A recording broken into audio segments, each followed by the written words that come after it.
तो आप सभी का स्वागत है जीएस के इस क्लास में। और उम्मीद है कि आप लोग मेहनत से पढ़ रहे होंगे और जो भी आपका सिलेबस है उसको ध्यान में रखकर आप अपनी तैयारी को पूर्णता की ओर ले जा रहे होंगे। समय बहुत नहीं है, एग्ज़ाम टला अवश्य है, लेकिन 2 ढाई महीने के अंदर अभी एग्ज़ाम की डेट भी हमें लगता है कि जून जून में एग्ज़ाम की डेट्स भी आ जाएंगी। तब थोड़ा सा दबाव बनेगा, तो एग्ज़ाम की डेट आने का इंतज़ार न कीजिए, उसके पहले ही एक हल्का सा दबाव, बहुत दबाव में रहकर तो कार्य नहीं हो सकता, लेकिन बहुत स्वतंत्र और स्वच्छंद होकर भी कार्य नहीं हो सकता, इसलिए एक हल्का सा दबाव रहना चाहिए। तो उस दबाव को महसूस करते हुए हम लोग आए। कल जो बात हुई थी भारतीय राष्ट्रीय कांग्रेस के गठन की, स्थापना की, तो उससे कल जितनी बात हुई थी उससे संबंधित जो तथ्य हैं, जो आपसे पूछे जा सकते हैं, पूछे जाते हैं, उन तथ्यों को एक जगह आप नोट कर लें और फिर उसके बाद चलते हैं। तो एक तथ्य ये आया था कि ए ओ ह्यूम कांग्रेस के क्या थे? संस्थापक थे। 1912 ईस्वी में जब एओ ह्यूम का निधन हुआ, तब कांग्रेस कांग्रेस ने उन्हें अपना संस्थापक घोषित किया। संस्थापक, औपचारिक रूप से उन्हें संस्थापक माना गया। यह कांग्रेस के मंच से बात हुई। और वैसे भी आपने देखा कि ह्यूम का महत्वपूर्ण योगदान था कांग्रेस के गठन में, तो ये कांग्रेस के संस्थापक हैं। और 1912 में जब इनका निधन हुआ, तब कांग्रेस ने इन्हें 1912 में ह्यूम को कांग्रेस ने अपना संस्थापक संस्थापक घोषित किया। ठीक, तो ये तथ्य है। आपने देखा ह्यूम ने कितनी पार्टियां बनाई थी, कितनी पार्टियों का वो जिक्र करते थे। ह्यूम जिन पार्टियों का जिक्र करते थे उसमें आपने देखा था कल अंतरंग मंडल का वो अंतरंग मंडल का वो जिक्र कर रहे हैं। अंतरंग मंडल का जिक्र कर रहे हैं कब? और हमारी पार्टी का जिक्र कर रहे हैं। इन दोनों पार्टियों का जिक्र वो 1884 में कर रहे थे। अभी वो इंडियन नेशनल यूनियन की चर्चा नहीं कर रहे हैं, अभी वो इन पार्टियों की चर्चा कर रहे थे। और ह्यूम के संदर्भ में जो अगला तथ्य है कि ह्यूम ने कहाँ के विद्यार्थियों के नाम पत्र लिखा था? ह्यूम ने 1883 में कलकत्ता विश्वविद्यालय कलकत्ता विश्वविद्यालय के छात्रों के नाम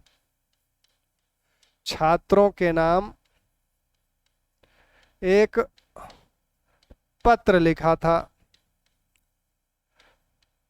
उस पत्र में क्या लिखा था कि बिखरे हुए लोग कितने भी बुद्धिमान और अच्छे आशय वाले क्यों न हो, बिखरे हुए लोग कितने भी बुद्धिमान, ये कथन सीधे सीधे आपसे पूछा जा सकता है और पूछा जाता भी है कि किसने किसको कहा था। लोग कितने भी बुद्धिमान और अच्छे आशय वाले अच्छे आशय वाले क्यों न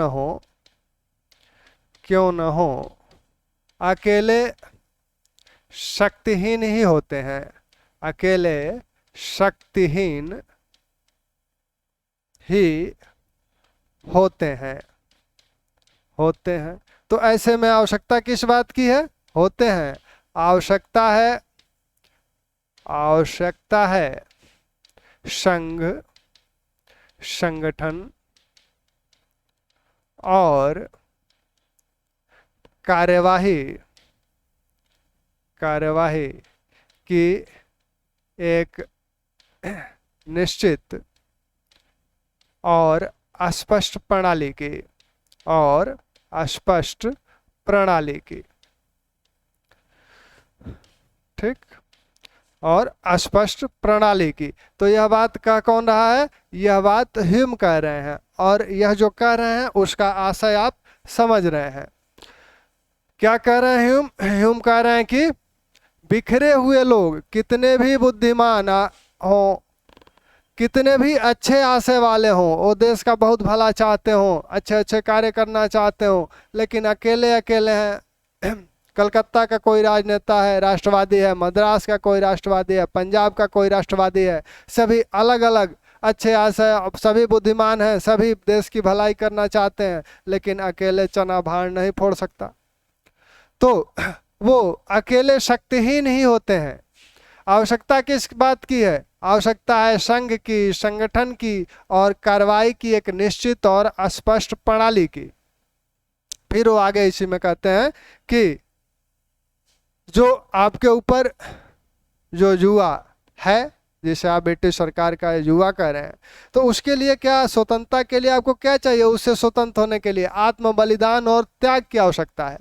तो युवाओं को आगे वो आत्म बलिदान और त्याग के लिए भी प्रेरित करते हैं। आगे वो इसी में आगे आत्म बलिदान और त्याग की भी बात करते हैं कि इसके बगैर स्वतंत्रता और जो मनवांछित सुख आप चाह रहे हैं, परम सुख जो चाह रहे हैं, इसके बगैर नहीं मिल सकता।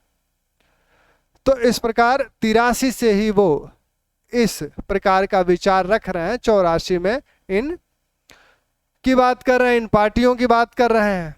और इसी बीच हो गए कहाँ? 84 में 1880 से 84 किस गवर्नर जनरल का शासनकाल था? रिपन का। तो रिपन 84 में कार्यकाल उनका समाप्त हो गया, तो वो ब्रिटेन जाने लगे। तो रिपन बम्बई से ब्रिटेन गए, बम्बई से ये ब्रिटेन के लिए रवाना हुए। तो बम्बई में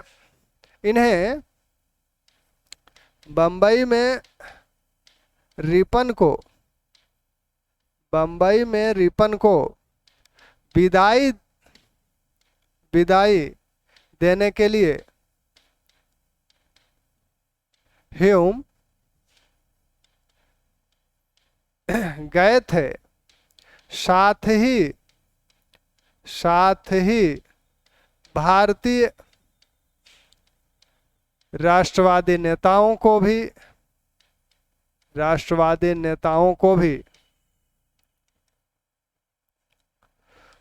भी विदाई में आने के लिए प्रेरित किए थे। विदाई में आने के लिए प्रेरित किए थे। ठीक, तो इतना काम तो वो यहाँ तक किए हैं। 84 के अंत में यह कार्य हो रहा है। और जब रिपन चले गए तब ह्यूम वही बम्बई में 2-3 माह रुक गए, और जनवरी में उन्होंने एक मीटिंग की। उस मीटिंग में बम्बई प्रेसिडेंसी के सभी प्रमुख नेता उपस्थित थे। तो वह जो मीटिंग हुई थी, उस मीटिंग में जो उपस्थित था, उसमें आपके रानाडे थे, दादा भाई नौरोजी थे, नौरोजी फरदोंजी थे, नौरोजी फरदोंजी थे।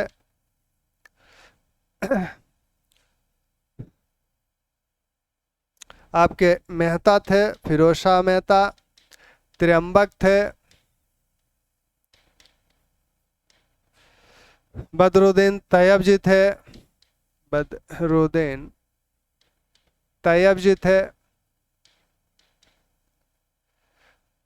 तो ये सभी नेता उस मीटिंग में थे। और इसी मीटिंग में क्या तय हुआ? जनवरी 1885 में तय हुआ कि एक नेशनल कॉन्फ्रेंस बुलाया जाए। और दूसरा क्या तय हुआ था? टेलीग्राफिक एजेंसी ये दोनों बातें यहाँ तय हो गई थी। यहाँ से ह्यूम कहाँ गए? बम्बई से ह्यूम मद्रास गए, मद्रास से मार्च में कलकत्ता पहुँच गए, मद्रास से फिर कलकत्ता पहुँच गए मार्च में। यहाँ कलकत्ता गए तो किसके घर टिके? मनमोहन घोष के घर, मनमोहन घोष के घर ठहरे। कलकत्ता में इनके सबसे घनिष्ठ लोगों में से कौन था? मनमोहन घोष हैं, साथ में आपके नरेंद्र सेन हैं, नरेंद्र सेन और उमेश चंद्र बनर्जी। उमेश चंद्र कहिए या व्योमेश चंद्र कहिए, बात वही है। तो उमेश चंद्र बनर्जी, तो ये तीन लोग इनके खासम खास हैं कलकत्ता में। इनके खासम खास ये तीन लोग कलकत्ता में हैं। इनसे इन दोनों की ये बात करते हैं। कल बात हुई थी कि इन दोनों की बात इन लोगों से करते हैं। कलकत्ता रहते हुए ही ह्यूम किससे मिले? आनंद मोहन बोस से भी मिले, आनंद मोहन बोस से भी मिले और सुरेंद्रनाथ बनर्जी से भी मिले, सुरेंद्रनाथ बनर्जी से भी मिले। लेकिन इन लोगों से किसकी चर्चा की? इन लोगों से सिर्फ इस बात की चर्चा इन्होंने की।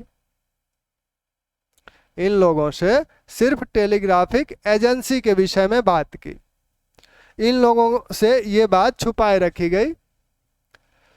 क्योंकि सुरेंद्रनाथ बनर्जी 1883 में एक इंडियन नेशनल कॉन्फ्रेंस कर चुके थे, 1885 में दूसरा करने वाले थे। अब यहां से ह्यूम कलकत्ता से कहाँ गए? कलकत्ता से ह्यूम चले आए शिमला में, रिपन से मिले, शिमला में डफरिन से मिले। उस समय डफरिन गवर्नर जनरल थे। और यहाँ से ह्यूम फिर इंग्लैंड चले गए। इंग्लैंड 1885 में, 1885 की ये पूरी घटनाएं हैं। 1885 में इंग्लैंड गए, यहाँ चुनाव था और आप पहले ही देख चुके हैं। इस चुनाव में क्या था? लाल मोहन घोष, भारत की ओर से एक भारतीय लाल मोहन घोष को वहाँ की लिबरल पार्टी ने डेप्टफोर्ड निर्वाचन क्षेत्र से अपना उम्मीदवार भी बनाया था। तो ब्रिटेन में ब्रिटिश संसद के लिए पहला चुनाव लड़ने वाले भारतीय लाल मोहन घोष हैं और वो इसी 1885 में चुनाव लड़ रहे हैं। लाल मोहन घोष किस पार्टी से चुनाव लड़ रहे हैं? लाल मोहन घोष पहले व्यक्ति हैं, पहले भारतीय हैं जो ब्रिटेन में ब्रिटिश संसद के लिए उम्मीदवार हैं, चुनाव लड़ रहे हैं। और लिबरल पार्टी ने इन्हें अपना उम्मीदवार बनाया था। और किस क्षेत्र से बनाया था? डेप्टफोर्ड निर्वाचन क्षेत्र से इन्हें उम्मीदवार बनाया गया था। और इसी समय आपने जब बम्बई प्रेसिडेंसी एसोसिएशन की बात हो रही थी तो वहां देखा गया था कि बम्बई प्रेसिडेंसी एसोसिएशन को एक पत्र डिग्बी ने लिखा था और ये कहा था कि ब्रिटेन में चुनाव हो रहा है, हम उम्मीदवार बन रहे हैं, अगर आप लोग हमारी धन आदि से सहायता करें तो हम एक भारतीय मेंबर के रूप में कार्य करने को तैयार हैं। भारतीय मेंबर के रूप में कहने का मतलब ये था कि हम भारत की समस्याओं को ब्रिटिश संसद में उठाएंगे।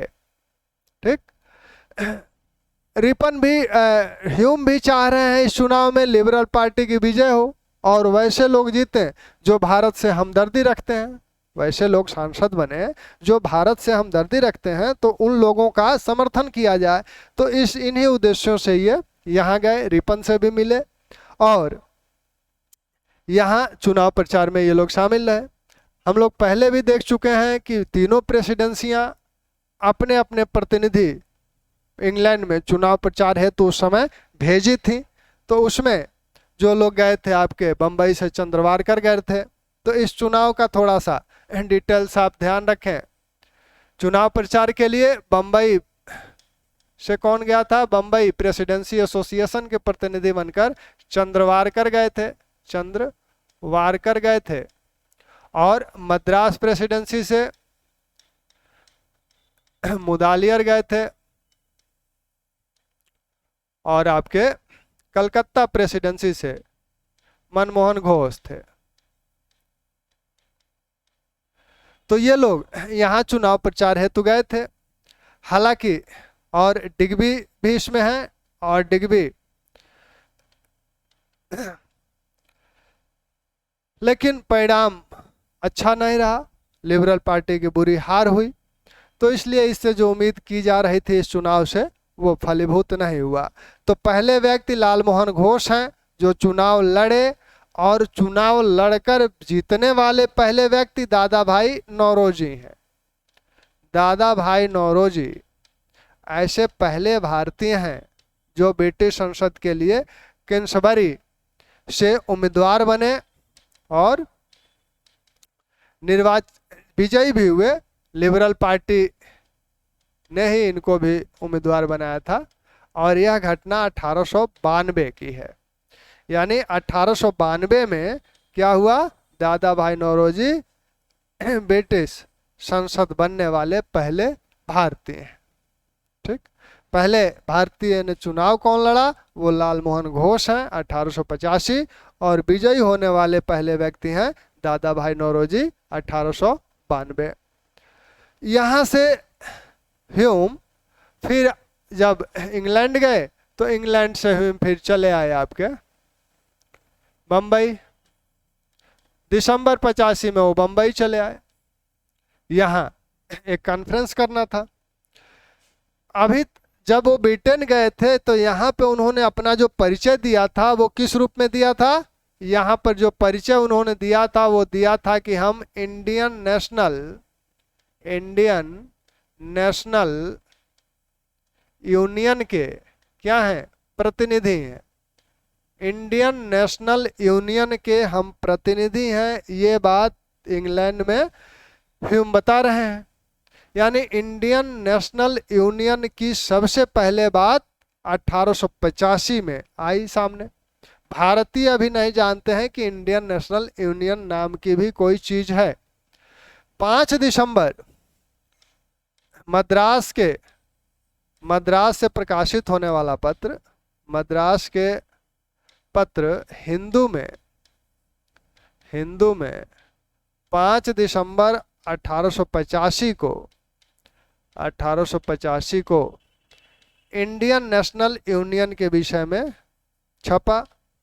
इंडियन नेशनल यूनियन की बात हुई। हिंदू ने बताया कि इंडियन नेशनल यूनियन नाम की कोई चीज है। तब इस पत्र के माध्यम से, हिंदू के माध्यम से दिसंबर 85 में भारतीयों ने जाना कि इंडियन नेशनल यूनियन नाम का कोई संगठन कार्य कर रहा है। अब यह संगठन एक कॉन्फ्रेंस बुलाया है। ह्यूम ने इंडियन नेशनल यूनियन नाम से एक संगठन बनाया था और वो एक कॉन्फ्रेंस बुला रहे हैं, अखिल भारतीय कॉन्फ्रेंस। पहले ये कॉन्फ्रेंस पूना में बुलाया जाना था, लेकिन पूना में क्या हुआ?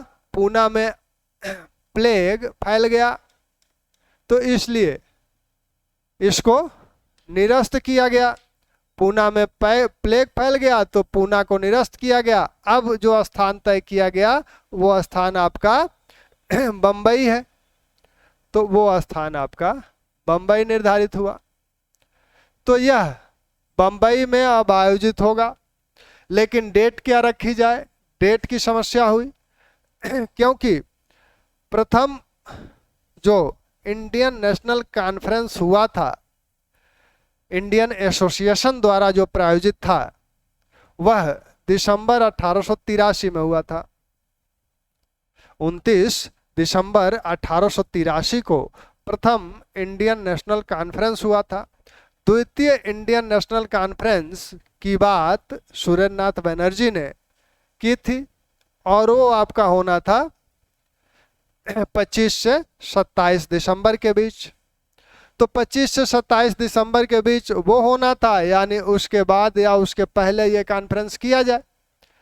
तो इस कॉन्फ्रेंस को 28 से 31 दिसंबर रखा गया। 28 से 30 31 दिसंबर इस कॉन्फ्रेंस को रखा गया।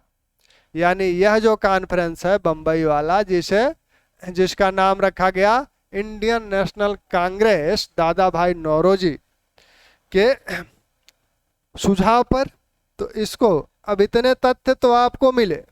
अब इसमें जितने तथ्य हैं आपके, कौन चुनाव लड़ा सबसे पहले, कौन सबसे पहले विजयी हुआ, ये वहाँ जाकर अपना परिचय किस रूप में दिए हैं ह्यूम इंग्लैंड में।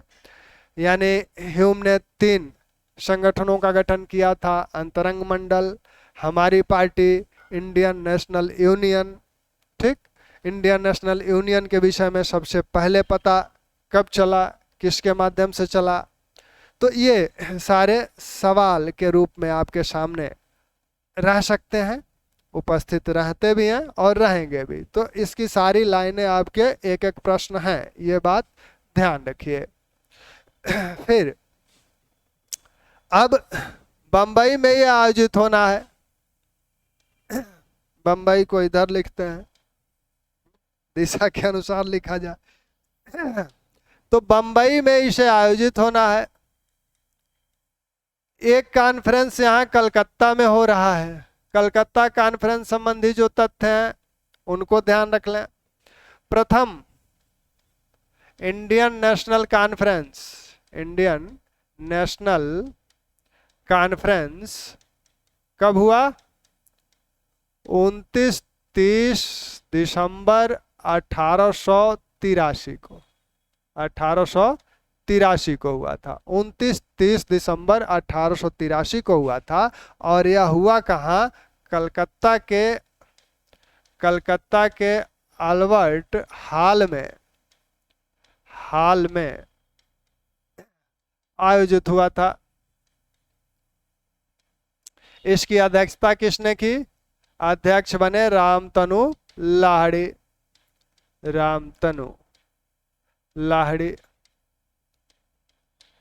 तो रामतनु लाहिड़ी की अध्यक्षता में ये पहला हुआ। दूसरा, second Indian national conference, second Indian national conference कब होता है? सेकेंड इंडियन नेशनल कॉन्फ्रेंस आपका होता है 25 से 27 दिसंबर 1885 को। तो ये 2 कॉन्फ्रेंस, यहाँ जो कॉन्फ्रेंस हो रहा है इंडियन, ये भी कॉन्फ्रेंस ही करना था, लेकिन नाम में समानता हो जाती, तो इसलिए कांग्रेस इसे नाम दिया गया। और यह नाम देने का सुझाव किसने दिया था? यह नाम देने का सुझाव किसने दिया था? दादा भाई नौरोजी के सुझाव पर इसे क्या कहा गया? कांग्रेस कहा गया। कांग्रेस का अर्थ क्या होता है? लोगों का समूह, लोगों का समूह। यह शब्द कहाँ से आया? यह शब्द पहली बार प्रयोग जो हुआ था अमेरिकी क्रांति से आया था, तो इसको भी ध्यान रखिएगा। ठीक, तो इंडियन नेशनल कॉन्फ्रेंस 2 जो हुए थे, और ये इंडियन नेशनल कांग्रेस है, यह कब से कब हो रहा है? 28 से 30-31 दिसंबर 1885 को हो रहा है। ठीक, अब आपके सामने जो यहाँ तक के बातें भी हो गई थी। अब जब यह सम्मेलन आयोजित हुआ तो इसका उद्देश्य क्या हो?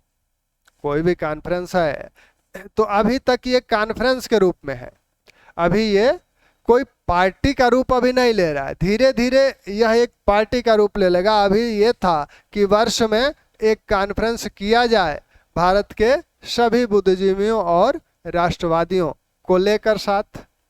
तो इसका पहला उद्देश्य है कि भारत के भिन्न भिन्न क्षेत्रों के जो बुद्धिजीवी राष्ट्रवादी हैं, जो भारत के लिए कुछ करना चाहते हैं, उन सबको एक साझा मंच, एक कॉमन मंच उपलब्ध कराया जाए। इसके माध्यम से उन लोगों को एक कॉमन मंच, एक साझा मंच उपलब्ध कराया जाए, यानी यह एक मंच के रूप में कार्य करे जहां सभी बुद्धिजीवी और राष्ट्रवादी जो भारत का उत्थान चाहते हैं, भारत के लिए कुछ करना चाहते हैं, वो सभी यहाँ उपस्थित हों। तो यह एक मंच के रूप में कार्य करने लगा। इस में कितने लोग आए थे? 100 लोग आए थे।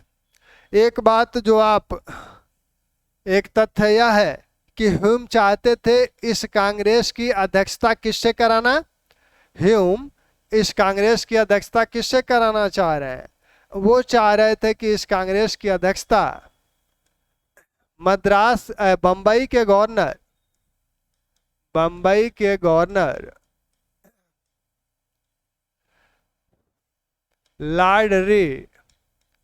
लॉर्ड री करें। इसकी अध्यक्षता बंबई के गवर्नर लॉर्ड री करें। लेकिन इससे इनकार किसने किया? मना किसने कर दिया? लेकिन ये इससे न करने के लिए मना कर दिया आपके डफरिन ने इससे मना कर दिया था। ठीक, मना कर दिया था कि गवर्नर अध्यक्षता नहीं करेंगे। ठीक, तो ये ध्यान रखिए कि उस समय बंबई का गवर्नर कौन था? जब पहला कांग्रेस का सम्मेलन हुआ था बंबई में, तो उस समय गवर्नर कौन था? तो उस समय गवर्नर लॉर्ड री हैं, और इनसे अध्यक्षता का अनुरोध किया गया था ह्यूम द्वारा, लेकिन डफरिन ने मना कर दिया था। और डफरिन ने लॉर्ड री को भी एक पत्र लिखा था, उसमें यह बताया था कि एक सज्जन जो अपना नाम ह्यूम बता रहे थे, आए थे, मुझसे मिले, और वो एक कॉन्फ्रेंस करना चाहते हैं, और वो चाहते थे कि आप उसकी अध्यक्षता करें। चूंकि वह एक राजनीतिक कॉन्फ्रेंस होना है, तो मैंने मना कर दिया। मैंने कहा कि वो अध्यक्षता कैसे करेंगे? तो आप भी जरा सतर्क रहिएगा इनसे, हो सकता हो आपसे भी मिले। तो री को थोड़ा सा डफरिन ने सतर्क कराया था। 100 लोग उपस्थित हैं, और यह कॉन्फ्रेंस हुआ कहाँ? बंबई के ग्वालिया टैंक स्थित गोकुलदास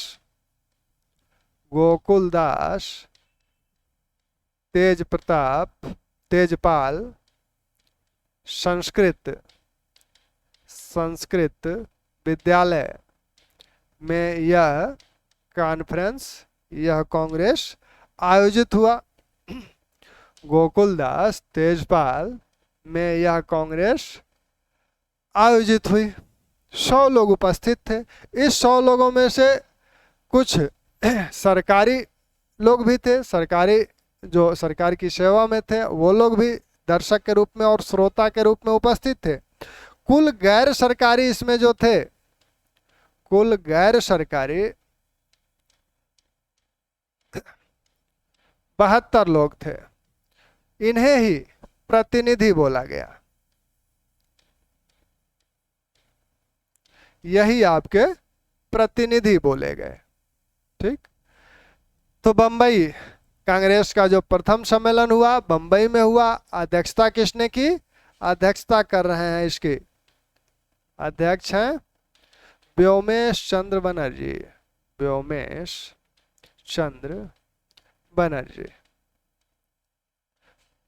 व्योमेश चंद्र बनर्जी की अध्यक्षता में इंडियन नेशनल कांग्रेस की पहला सम्मेलन 28 से 31 दिसंबर 1885 को बंबई के ग्वालिया टैंक स्थित गोकुलदास तेजपाल संस्कृत विद्यालय में आयोजित हुआ, जिसमें 100 लोग भाग लिए। इसमें से 72 गैर सरकारी सदस्य थे, जिन्हें प्रतिनिधि कहा गया। तो कुल 72 लोग प्रतिनिधि के रूप में यहाँ इस कांग्रेस में उपस्थित थे। ठीक, यहाँ तक ठीक है। अब आइए, यह जो कांग्रेस हुई तो इसमें क्या कहा गया, उद्देश्य क्या है इसके? उद्देश्य इसका जो है,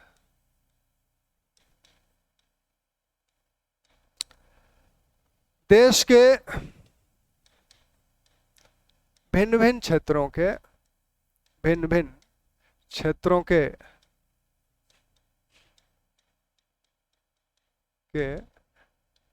राष्ट्रवादियों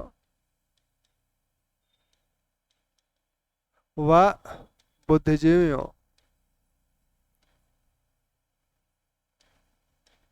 को साझा मंच उपलब्ध कराना, साझा मंच उपलब्ध कराना। ठीक, हिंदू मुस्लिम, हिंदू मुस्लिम, सिख ईसाई, सिख ईसाई आदि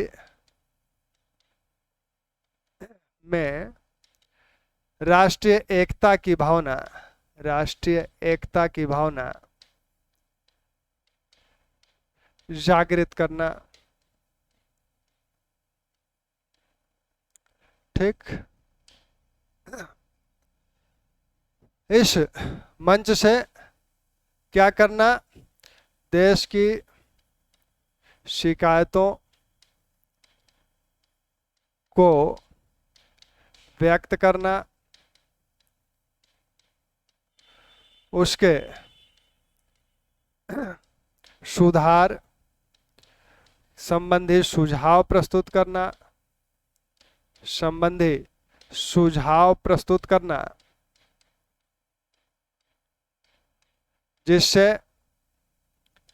जिससे ब्रिटेन और भारत के संबंध, ब्रिटेन और भारत के संबंध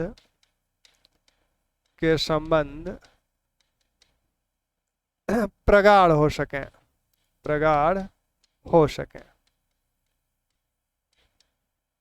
यानी यह जो उद्देश्य है कि प्रगाढ़ हो सके। एक उद्देश्य और था कि भारत के बुद्धिजीवियों, भारत के बुद्धिजीवियों से सामाजिक मुद्दों, सामाजिक सुधार संबंधी मुद्दों, सुधार संबंधी मुद्दों पर विचार कर कार्रवाई करना। अब इसमें देखिएगा उद्देश्य, ये उद्देश्य जो आप देख रहे हैं, ब्रिटेन और भारत के संबंध प्रगाढ़ हो। भारतीय राष्ट्रीय कांग्रेस को सरकार समर्थन दे रही है, डाफरिन इसका समर्थन दे रहे हैं कि ठीक है, हमको इजाजत दे रहे हैं, ठीक है आप जाइए बनाइए। और उन्हें माना यह जाता है कि उन्हें का सुझाव था कि आप सामाजिक मुद्दों पे बात न करें, राजनीतिक मुद्दों पे बात करें। तो यह एक सेफ्टी वाल्व के रूप में बनती हुई दिख रही है। सेफ्टी वाल्व के रूप में ये संबंध प्रगाढ़ कैसे होंगे कि भारत की कुछ शिकायतें हैं, भारतीय लोगों की शिकायतें हैं सरकार से, ब्रिटिश सरकार से। अब यदि उन शिकायतों को दूर कर लिया जाता है तब भारत के लोग ब्रिटिश सरकार से खुश रहेंगे, यानी विद्रोह नहीं होंगे। विद्रोह नहीं होंगे तो भारत और ब्रिटेन के संबंध प्रगाढ़ होंगे, अच्छे हो जाएंगे और अच्छे होंगे। तो ये यानी यह सरकार के विरोध में भारतीय राष्ट्रीय कांग्रेस जो चल रही है, प्रारंभ में, स्थापना वर्ष में उस रूप में नहीं है जिसे आप आगे जिस रूप में देखते हैं। धीरे धीरे इसमें धार आती चली गई राष्ट्रीय आंदोलन में। तो यह जो राष्ट्रीय आंदोलन शुरू होता है, यहां से राष्ट्रीय आंदोलन की कहानी शुरू होती है 1885 से।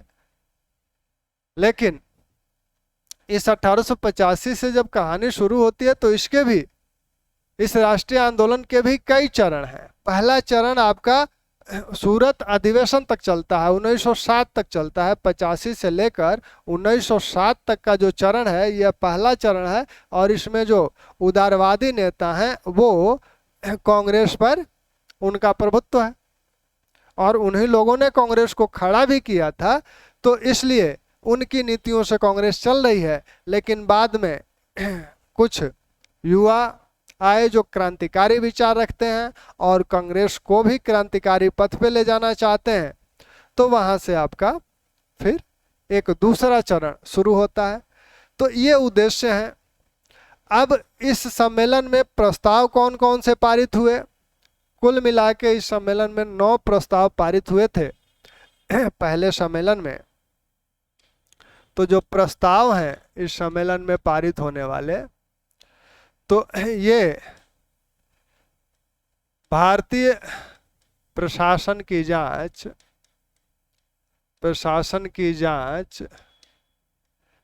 एक रॉयल कमेटी द्वारा कराई जाए, जिसमें भारतीय सदस्य भी हों, जिसमें भारतीय भी हों, यानी भारतीय सदस्यों को मिला के एक रॉयल कमेटी बने, वो भारतीय सदस्यों से भी विचार विमर्श करे और भारतीय प्रशासन की जांच करे कि क्या खामियां हैं, इनको कैसे दूर किया जाए। इसमें कहा गया कि जो भारत सचिव और उसकी परिषद, जो ब्रिटेन में एक संस्था है, आपने देखा 1858 का एक्ट याद करिए, the better government act for India, the act for better government of India. तो उस एक्ट को याद करिए। उसमें क्या कहा गया था कि जो 2 संस्थाएं पहले से कार्य कर रही थी, बोर्ड ऑफ कंट्रोल और आपकी कोर्ट ऑफ डायरेक्टर्स की, उनको समाप्त करके भारत सचिव और उसकी परिषद की स्थापना की गई, जिसे इंडिया काउंसिल भी बोला जाता था। तो यहां कहा जा रहा है कि इंडिया काउंसिल को समाप्त किया जाए, इंडिया काउंसिल को समाप्त किया जाए।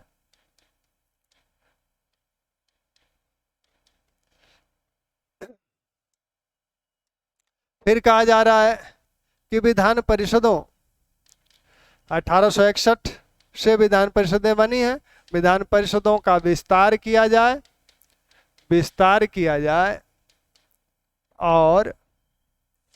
और सदस्यों का निर्वाचन हो, अभी वो क्या है, 1861 भारतीय परिषद अधिनियम ध्यान करिए, उसमें अभी वो मनोनीत हैं गवर्नर द्वारा और गवर्नर जनरल्स द्वारा। जो अतिरिक्त मेंबर 6 से 12 हैं, वो गवर्नर द्वारा और गवर्नर जनरल द्वारा मनोनीत किए जा रहे हैं। यहाँ कहा जा रहा है कि सदस्यों का निर्वाचन हो, उनका निर्वाचन किया जाए। फिर कहा जा रहा है कि आईसीएस जो परीक्षा है, आईसीएस परीक्षा भारत में भी हो तथा इसकी उम्र सीमा 19 वर्ष से बढ़ाकर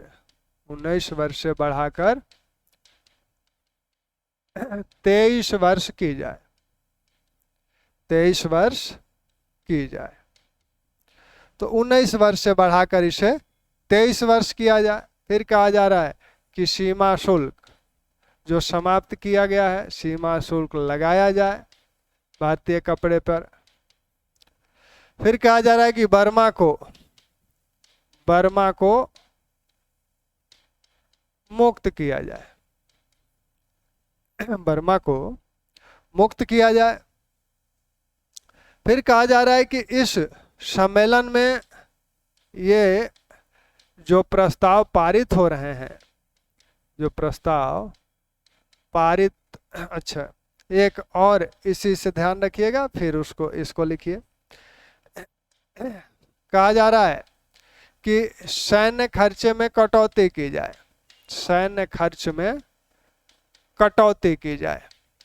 कटौती की जाए। फिर कहा जा रहा है कि ये जो प्रस्ताव पारित हो रहे हैं,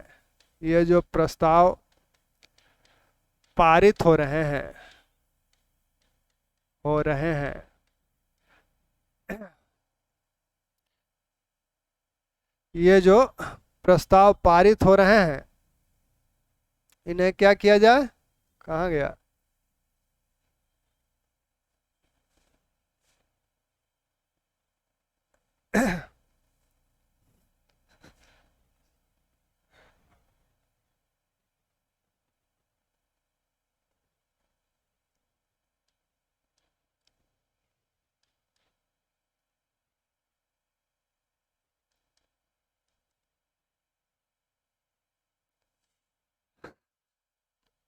ये जो, तो आपने जो देखा कि ये जो प्रस्ताव पारित हो रहे हैं, ये प्रस्ताव आपके,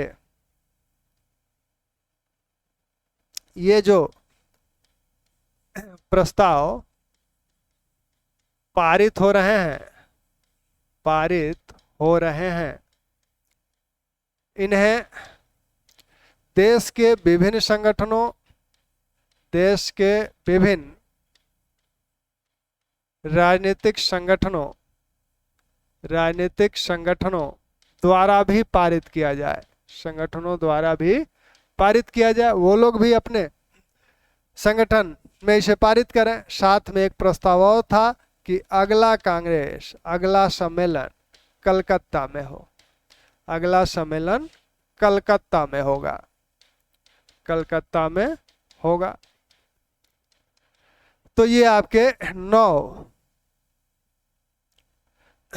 प्रस्ताव थे। भारतीय प्रशासन की जांच एक रॉयल कमेटी द्वारा किए कराई जाए, जिसमें भारतीय भी हों, इंडिया काउंसिल को समाप्त किया जाए, विधान परिषदों का विस्तार किया जाए और सदस्यों का निर्वाचन हो, आईसीएस की परीक्षा भारत में भी हो तथा उम्र सीमा 23 वर्ष की जाए, सीमा शुल्क लगाया जाए, बर्मा को मुक्त किया जाए, सैन्य खर्च में कटौती की जाए। इन प्रस्तावों को विभिन्न राजनीतिक संगठनों द्वारा भी पारित किया जाए और अगला सम्मेलन कलकत्ता में होगा। ये 9 प्रस्ताव आपके पारित हुए। और साथ में जब समापन हुआ तब ह्यूम ने कहा कि ऐसा है कि महारानी से, उन्होंने महारानी के प्रति कृतज्ञता व्यक्त की और बोले कि महारानी के जूते की जो डोरी होती है उसे बांधने की भी मेरी औकात नहीं है। सदस्यों को कहे कि आप लोग महारानी के लिए जयकार मनाइए, 3 बार मनाइए, 3 का 3 बार मनाइए, हो सके तो उसका भी 3 बार मनाइए। तो इस तरह से महारानी का जयकार मना के सम्मेलन का समापन कर दिया गया कल। ठीक, मस्त रहिए।